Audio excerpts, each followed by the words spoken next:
Napoléon et l'Aquitaine raconte le rapport particulier entre Napoléon empereur et cette région de la Nouvelle-Aquitaine. Bon, le titre est réduit à l'Aquitaine, mais en réalité, c'est l'ensemble des 12 départements qui forment aujourd'hui la Nouvelle-Aquitaine. Alors ça peut paraître surprenant parce que Napoléon est très peu allé dans cette région. Il y est passé lorsque, en 1808, il va régler les affaires espagnoles. Il reste à Bayonne, qui devient en quelque sorte la capitale de la région, de la France même. Il reste entre le mois d'avril et le mois de juillet 1808, et puis il en profite pour faire un très grand voyage dans les différents départements qui forment cette région, ce qui fait qu'il a pu prendre en compte toutes les transformations qui s'étaient déroulées depuis les débuts du consulat.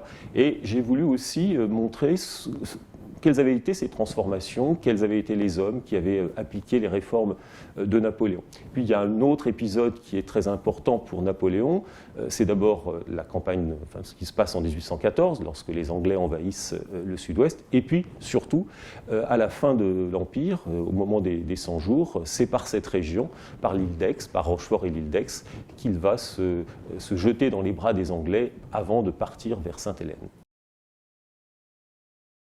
Alors, les sources utilisées pour ce livre sont à la fois des sources régionales, départementales, en particulier des départements qui ont été parcourus par Napoléon, car il y a une règle très stricte, un protocole qui fait que lorsque Napoléon arrive dans un département, les préfets, les maires des différentes villes qui ont été traversées vont au-devant de lui. On érige des arcs de triomphe, on mobilise la population. Tout ça a laissé des sources, particulièrement aux archives départementales, mais aussi aux archives nationales. Et pour ce qui est des épisodes militaires, en particulier la campagne de 1814, cela provient des archives de Vincennes, où j'ai pu faire un certain nombre de séjours. Et je me suis aussi appuyé sur les mémoires de l'époque, puisque beaucoup de contemporains ont raconté ce qu'ils avaient vu.